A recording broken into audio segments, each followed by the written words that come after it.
बिस्मिल्लाहिर्रहमानिर्रहीम। अस्सलाम वालेकुम viewers, my name is Sajjad Ali. Friends, जैसा कि आप जानते हैं हमने HTML का बेसिक कोर्स कंप्लीट कर लिया है और अब हम इंशाल्लाह CSS की तरफ मूव करेंगे और CSS कवर करने के बाद हम इंशाल्लाह जावास्क्रिप्ट को देखेंगे, उसका बेसिक कोर्स हम करेंगे। तो व्यूअर्स, आप जानते हैं HTML में जो भी हम वेब पेज डिज़ाइन करते हैं उसके साथ CSS बहुत ज़रूरी होता है। अब CSS किस लिए ज़रूरी होता है?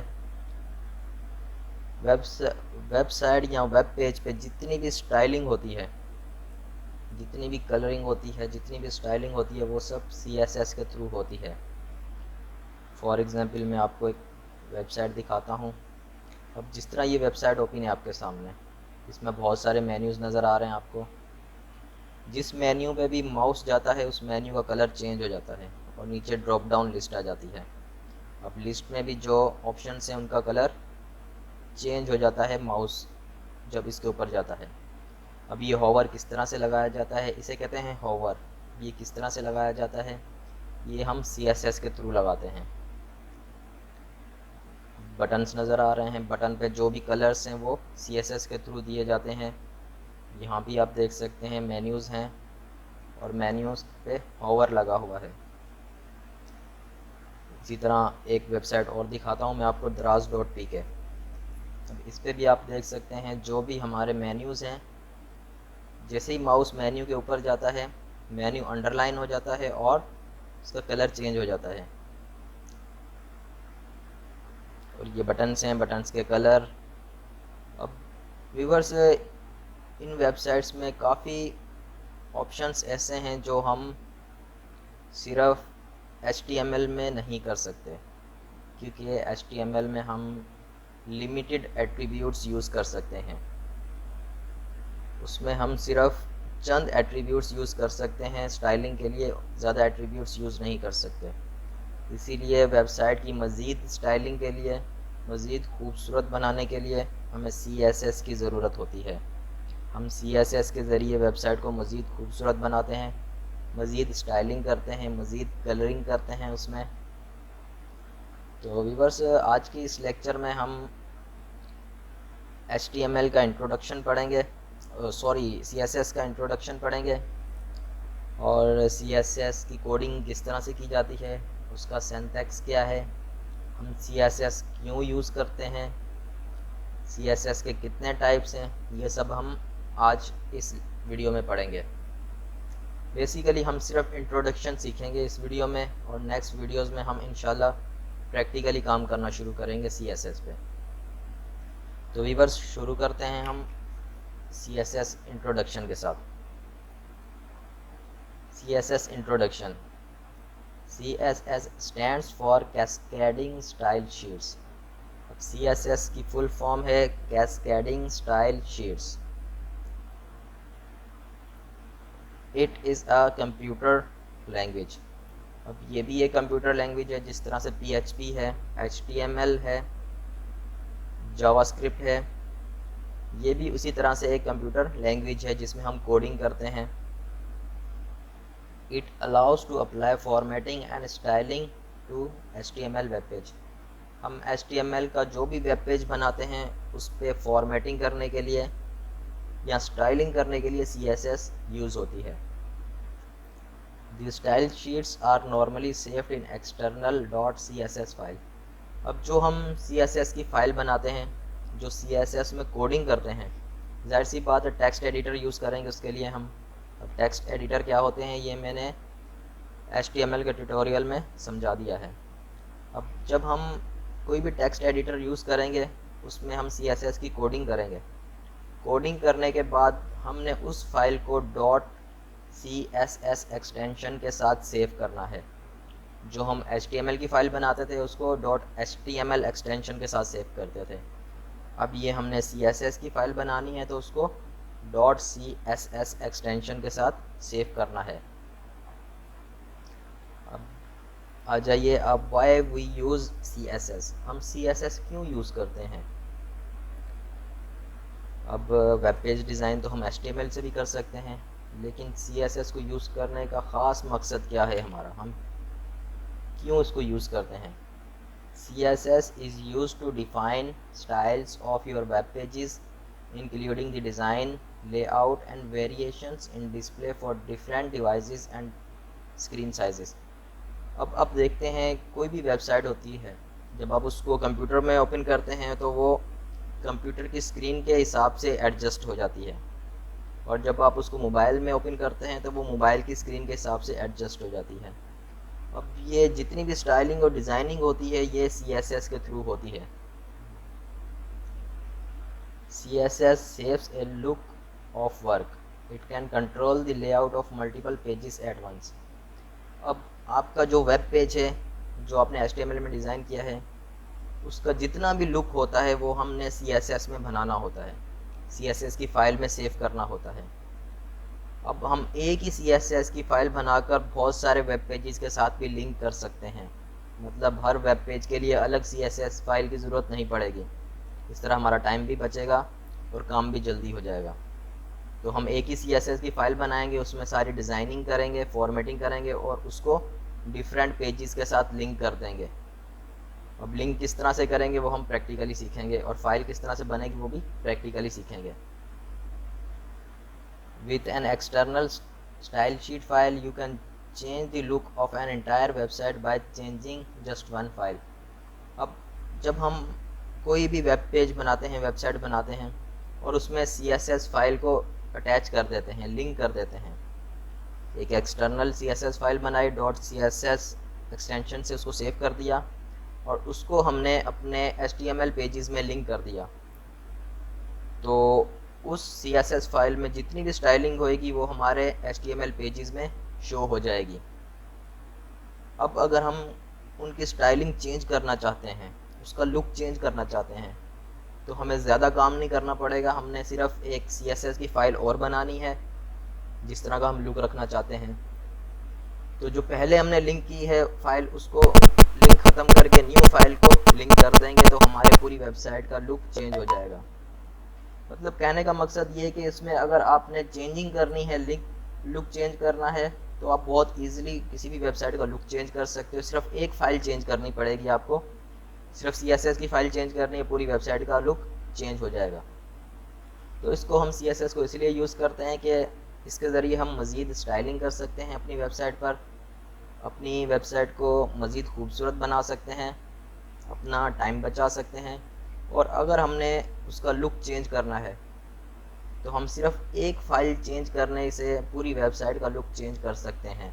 हमें ज़्यादा कोडिंग नहीं करनी पड़ेगी, ज़्यादा काम नहीं करना पड़ेगा, सिर्फ एक फ़ाइल चेंज करनी पड़ेगी।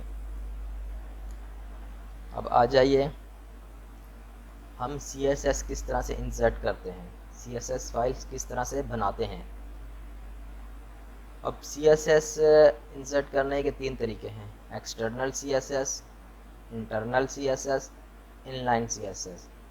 मैं प्रैक्टिकली आपको तीनों बनाकर दिखा दूंगा, तीनों यूज़ करके दिखा दूंगा और इन तीनों के क्या क्या फ़ायदे हैं ये भी बता दूंगा, और हमें कौन सा यूज़ करना चाहिए ये भी मैं आपको प्रैक्टिकली काम में बता दूंगा। अब एक्सटर्नल CSS क्या होता है, defines a separate file and link to the HTML page saved with .css extension. अब एक्सटर्नल CSS में हम एक अलग से CSS फाइल बनाते हैं और उसमें पूरा लुक हम उसमें डिफ़ाइन कर देते हैं, पेज का पूरी स्टाइलिंग उसमें हम कर देते हैं फ़ाइल में जो सेपरेट फ़ाइल बनाई होती है, और उस फाइल को हम .css एक्सटेंशन के साथ सेव कर देते हैं, और सेव करने के बाद उस फाइल को हम लिंक कर देते हैं अपने HTML के डॉक्यूमेंट में, HTML के वेब पेज में। तो जब हम उसको HTML में लिंक करते हैं तो उस CSS की जितनी भी स्टाइलिंग होती है वो HTML डॉक्यूमेंट पे, HTML के वेब पेज पे अप्लाई हो जाती है। इसे कहते हैं एक्सटर्नल। एक्सटर्नल नाम से ही आपके जहन में आ रहा होगा, एक्सटर्नल मतलब बाहर वाला। तो ये अलग से एक पेज बनाया जाता है CSS का, तो उसे हम कहते हैं एक्सटर्नल CSS। अलग से पेज बनाकर उसको लिंक किया जाता है हमारे HTML के पेज के साथ। अब इंटरनल CSS, अब इंटरनल से भी आपके जहन में आ रहा होगा जो अंदर होता है पेज के। अब इसमें क्या होता है, an internal style sheet may be used if one single HTML page has a unique style। अगर आपने किसी भी एक पेज को वेबसाइट के एक यूनिक स्टाइल देना है, पूरी वेबसाइट से अलग स्टाइल देना है, तो फिर आपने इंटरनल CSS यूज़ करनी है। फिर आपको अलग से CSS की फ़ाइल बनाने की ज़रूरत नहीं पड़ेगी। आपने उसी HTML की फ़ाइल में, HTML के डॉक्यूमेंट में, HTML के वेब पेज में ही CSS को डिफ़ाइन कर देना है। अब ये डिफ़ाइन किस तरह से किया जाता है ये हम प्रैक्टिकली सीखेंगे। The internal style sheet is define inside the head section. अब जो हमने इंटरनल CSS बनानी है वो हेड के टैग के अंदर यूज़ होगी, हेड के टैग के अंदर बनेगी, जहाँ से हेड ओपन होता है और उसके बाद हेड क्लोज होता है, उसके दरमियान में हमने इंटरनल CSS बनाना होता है। ये मोस्टली उस वक्त यूज़ होता है जब हमने अपनी वेबसाइट में 2 या 3 पेजेस अटैच करने होते हैं, ज़्यादा पेजेस अटैच नहीं करने होते, तो फिर उस वक्त हम सिर्फ इंटरनल CSS से काम चला लेते हैं, एक्सटर्नल की ज़रूरत नहीं पड़ती। तो एक्सटर्नल वो होता है जिसमें हम CSS की फ़ाइल अलग से बनाकर सेव करके उस फाइल को लिंक करवाते हैं अपने HTML के वेब पेज में। और इंटरनल CSS में हम एक्सटर्नल फ़ाइल नहीं बनाते, कोई अलग से फ़ाइल नहीं बनाते। HTML के पेज में जो हेड का टैग होता है उसी के अंदर हम एक स्टाइल शीट बना लेते हैं जिसे हम कहते हैं इंटरनल CSS। अब वो किस तरह से बनाते हैं वो हम प्रैक्टिकली सीखेंगे, तो आपको आहिस्ता आहिस्ता समझ में आना शुरू हो जाएगा। इसके बाद आ जाइए इनलाइन CSS। अब इनलाइन CSS क्या होता है? An inline style may be used to apply a unique style for a single element। ये आपने किस वक्त यूज़ करना है? जब आप किसी भी एक सिंगल एलिमेंट को स्टाइल देना चाहते हो, फॉर्मेटिंग देना चाहते हो, तो आपने इनलाइन CSS यूज़ करना है। अब आपने एक वेब पेज बनाया, आप चाहते हो कि पूरे वेब पेज पे स्टाइलिंग ना आए, सिर्फ सिंगल एलिमेंट पे स्टाइलिंग आ जाए। फॉर एग्जांपल आपने वेब पेज में एक पैराग्राफ ऐड किया है, अब आप चाहते हो सिर्फ उस पैराग्राफ में स्टाइलिंग आ जाए, तो उसके लिए आपने इनलाइन CSS यूज़ करना है। सिर्फ सिंगल एलिमेंट के लिए यूज़ होता है। ये आप हेडिंग के लिए भी यूज़ कर सकते हो, पैराग्राफ के लिए भी यूज़ कर सकते हो, और कोई भी सिंगल एलिमेंट हो उसके लिए आप इनलाइन CSS यूज़ कर सकते हो। To use inline styles, add the style attribute to the relevant element. अब इनलाइन स्टाइल्स यूज़ करने के लिए हमने जिस एलिमेंट के साथ स्टाइल यूज़ करना है उस एलिमेंट में सिर्फ हमने एट्रीब्यूट यूज़ कर देना है स्टाइल का, और उसमें फिर उसकी वैल्यूज़ दे देनी है। इनलाइन स्टाइल में हम स्टाइल को एज ए एट्रीब्यूट यूज़ करते हैं, तो फिर जिस एलिमेंट में हमने एट्रीब्यूट लगाया होगा सिर्फ उसी एलिमेंट का स्टाइल चेंज होगा, बाकी का स्टाइल चेंज नहीं होगा। तो व्यूअर्स, अगर अभी समझ में नहीं भी आ रहा तो कोई प्रॉब्लम नहीं, Aahista Aahista step by step जब हम प्रैक्टिकली काम करना शुरू करेंगे तो आपको ये सब समझ में आना शुरू हो जाएगा। अभी आपके लिए, अगर आप न्यू हो तो आपके लिए वाकई बहुत मुश्किल हो रहा होगा ये समझने के लिए, लेकिन Aahista Aahista step by step आपको ये सब इजी लगना शुरू हो जाएगा। ये थे 3 तरीके CSS इंसर्ट करने के। इंटरनल CSS, जहाँ हम अलग से एक फ़ाइल बना के सेव करते हैं और उसको अटैच करते हैं HTML पेज में। इंटरनल CSS, हम अपने HTML के वेब पेज के अंदर ही हेड सेक्शन में हेड के टैग के अंदर स्टाइल शीट बनाते हैं। और इनलाइन CSS, एलिमेंट के अंदर स्टाइल्स यूज़ करते हैं एज ए एट्रीब्यूट। अब आ जाइए आप CSS सिंटैक्स। CSS किस तरह से कोडिंग की जाती है, उसमें उसका तरीक़ाकार क्या है। ए CSS consists of a selector and a declaration block। अब CSS की जब हम कोडिंग करते हैं तो उसके 2 पार्ट्स होते हैं, एक सेलेक्टर, दूसरा डेक्लेरेशन ब्लॉक। अब ये है हमारा सेलेक्टर और ये है हमारा declaration block. The selector points to the HTML element you want to style। अब selector में हमने HTML का वो एलिमेंट लिखना है जिसको हम स्टाइल देना चाहते हैं। फॉर एग्ज़ाम्पल यहाँ पे मैंने H1 लिखा हुआ है, तो इसका मतलब ये है कि जो हमने डिक्लेरेशन में जितनी भी स्टाइलिंग देनी है वो H1 पे अप्लाई हो जाएगी। अगर यहाँ पे H2 लिखूँगा तो सारी स्टाइलिंग H2 पे अप्लाई हो जाएगी। पैराग्राफ का टैग दूंगा यहाँ पर तो सारी स्टाइलिंग पैराग्राफ पे अप्लाई हो जाएगी। तो कहने का मकसद ये है कि सिलेक्टर में हमने वो एलिमेंट लिखना है जिस पे हम स्टाइलिंग अप्लाई करना चाहते हैं। The declaration block contains one or more declarations separated by semicolon। अब ये जो हमारा डेक्लेरेशन ब्लॉक है, इसमें हम एक डेक्लेरेशन भी यूज़ कर सकते हैं, 2 भी कर सकते हैं, 3 भी कर सकते हैं, मतलब तो जितना हमारा दिल चाहे हम उतनी डेक्लेरेशन यूज़ कर सकते हैं।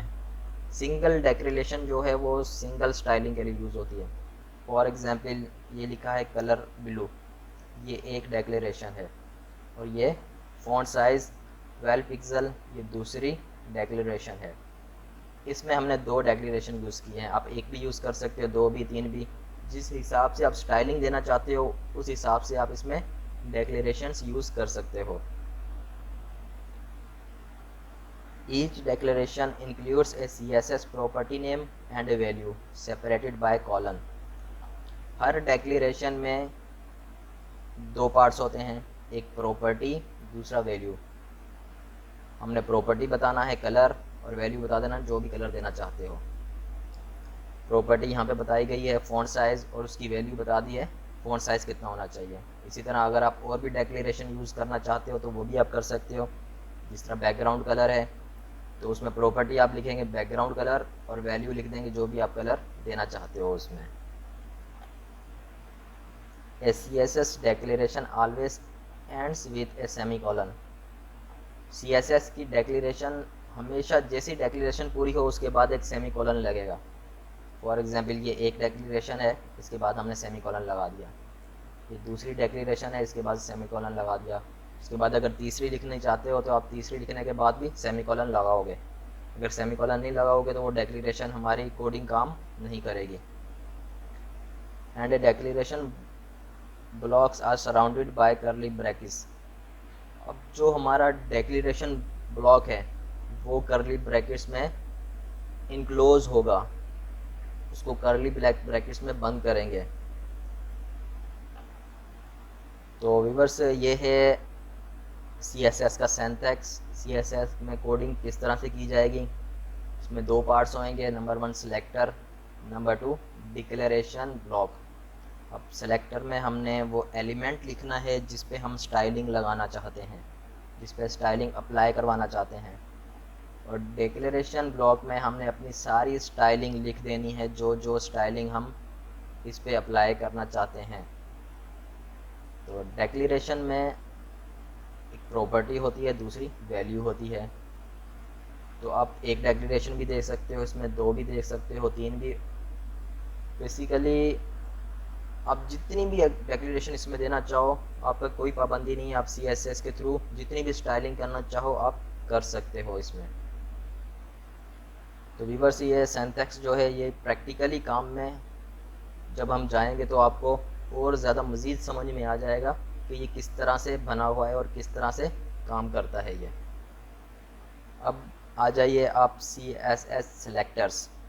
CSS सेलेक्टर्स कितने टाइप्स के होते हैं और उनका क्या काम होता है। Element selector. अब एलिमेंट सेलेक्टर जो होता है used for single element. Element selector जो होता है वो सिर्फ एक एलिमेंट के लिए यूज़ होता है।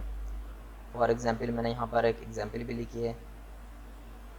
यहाँ पे मैंने P लिखा है, P मतलब पैराग्राफ। अब पैराग्राफ पर ये सब स्टाइलिंग अप्लाई हो जाएगी जो डेक्लेरेशन ब्लॉक में लिखी हुई है मैंने। तो जो हम सिंगल एलिमेंट पे अप्लाई करते हैं उसको हम कहते हैं एलिमेंट सेलेक्टर। ये हमने सिंगल एलिमेंट पे अप्लाई किया है। ज़रूरी नहीं है आप पैराग्राफ पे अप्लाई करो, आप हेडिंग पे भी अप्लाई कर सकते हो, फॉन्ट पे भी अप्लाई कर सकते हो, और भी बहुत सारे एलिमेंट्स हैं जिस पे आप डेक्लेरेशन अप्लाई कर सकते हो। जहाँ पर सिंगल एलिमेंट होगा वहाँ उसे हम कहेंगे सिंगल एलिमेंट सेलेक्टर या एलिमेंट सेलेक्टर। और दूसरी टाइप है सेलेक्टर्स की grouping selectors used for multiple elements. अब ग्रुपिंग सेलेक्टर्स में क्या होता है कि अगर आप एक ही स्टाइलिंग बहुत सारे एलिमेंट्स पे अप्लाई करना चाहते हो फॉर एग्ज़ाम्पल मैं चाहता हूँ कि बैकग्राउंड कलर रेड, जितनी भी हेडिंग्स हैं मेरे पास वेब पेज में उन सब का बैकग्राउंड कलर रेड हो जाए, तो मैं क्या करूँगा, यहाँ पर सारी हेडिंग्स लिख दूँगा, पूरा ग्रुप बना दूँगा, H1, H2, H3, H4। अब ये जो स्टाइलिंग मैंने दी हुई है, ये स्टाइलिंग इन सब पे अप्लाई हो जाएगी। ज़रूरी नहीं है आप यहाँ पे हेडिंग्स लिखो, आप यहाँ पर और भी एलिमेंट्स ऐड कर सकते हो, जितने भी आप इसमें एलिमेंट्स ऐड करना चाहो। और उसके बाद universal selector used for all elements. अब व्यूवर्स, मैं चाहता हूँ कि मेरे वेब पेज पर जितने भी एलिमेंट्स हैं मैंने भी यूज़ किए हैं उन सब पर सेम स्टाइलिंग अप्लाई हो जाए, तो उसके लिए मैंने यूनिवर्सल सिलेक्टर यूज़ करना है। यूनिवर्सल सिलेक्टर के लिए हम एस्टेरिक साइन यूज़ करते हैं, एस्टेरिक साइन यूज़ करना है। उसके बाद जो भी स्टाइलिंग देना चाहते हो आप सब पे, वो स्टाइलिंग आपने डिक्लेरेशन ब्लॉक में लिख देनी है। तो ये जो स्टाइलिंग होगी जो आपने डिक्लेरेशन ब्लॉक में लिखी होगी वो आपके वेब पेज के सब एलिमेंट्स पे अप्लाई हो जाएगी। तो व्यूवर्स, ये 3 टाइप्स थे सिलेक्टर्स के। एलिमेंट सिलेक्टर जो सिंगल एलिमेंट पे स्टाइलिंग अप्लाई होती है, ग्रुपिंग सिलेक्टर्स जो एक पूरे ग्रुप पे स्टाइलिंग अप्लाई होती है, यूनिवर्सल सिलेक्टर जो सब के सब एलिमेंट्स पे अप्लाई हो जाती है। तो व्यूवर्स, उम्मीद है आपको CSS का कॉन्सेप्ट कुछ समझ में आ गया होगा, कुछ क्लियर हो गया होगा कि CSS है क्या, इसमें कोडिंग किस तरह से करेंगे और इसके टाइप्स कितने हैं। अगर अभी समझने में प्रॉब्लम हो रही है तो कोई मसला नहीं, इंशाल्लाह जब हम प्रैक्टिकली काम शुरू करेंगे प्रैक्टिस के साथ साथ आपको समझ में आना शुरू हो जाएगा ये सब, क्योंकि कोडिंग जो है वो टोटली डिपेंड करती है प्रैक्टिस पे। जितना प्रैक्टिस करोगे उतना ज़्यादा वो समझ में आएंगे आपको। तो व्यूअर्स, फिर भी अगर कोई प्रॉब्लम हो, कुछ पूछना हो, कुछ समझ में ना आया हो तो आप मुझसे कमेंट सेक्शन पूछ सकते हैं। इंशाल्लाह नेक्स्ट वीडियोस में हम प्रैक्टिकली काम करना भी शुरू करेंगे इसमें। और व्यूअर्स, दुआओं में हमेशा याद रखें और मेरा चैनल सब्सक्राइब करें ताकि आपको आने वाले कोर्सेज़ की अपडेट मिलती रहे। मेरी कोशिश है कि मैं बिल्कुल बेसिक से सिखाना शुरू करूं ताकि अगर किसी को कुछ मालूम नहीं है इस बारे में वो भी ईज़िली सीख सके, क्योंकि लोग बहुत ज़्यादा फ़ीस देकर ये सब सीखते हैं। मैंने खुद फ़ीस देकर ये सब सीखा था। अब मैं नहीं चाहता कि आप लोग फ़ीस देकर ये सब सीखो। मैं आप सबको एक फ्री अपॉर्चुनिटी देना चाहता हूँ सीखने की, मार्केट में काम करने की, स्किल्स डेवलप करने की, क्योंकि आगे जो भी दौर आ रहा है वो बहुत मुश्किल है, इसमें सरवाइव करना बहुत मुश्किल है, जॉब्स मिलना बहुत मुश्किल है स्किल्स के बगैर। इसलिए मैं चाहता हूँ कि सब में कोई ना कोई स्किल ज़रूर हो ताकि उसको जॉब के लिए धक्के खाने ना पड़े, तो वो ईज़िली अपने लिए, अपने घर वालों के लिए कुछ कमा सके, उनके लिए कुछ कर सके। तो व्यूवर्स, कोई भी प्रॉब्लम हो, कुछ भी पूछना हो, कोई भी मसला हो तो आप मुझसे कमेंट सेक्शन में पूछ सकते हैं। और मेरा चैनल सब्सक्राइब करें, दोस्तों से करवाएं ताकि वो लोग भी सीखें, उनको भी कुछ सीखने को मिले। ओके व्यूवर्स, अल्लाह हाफिज़।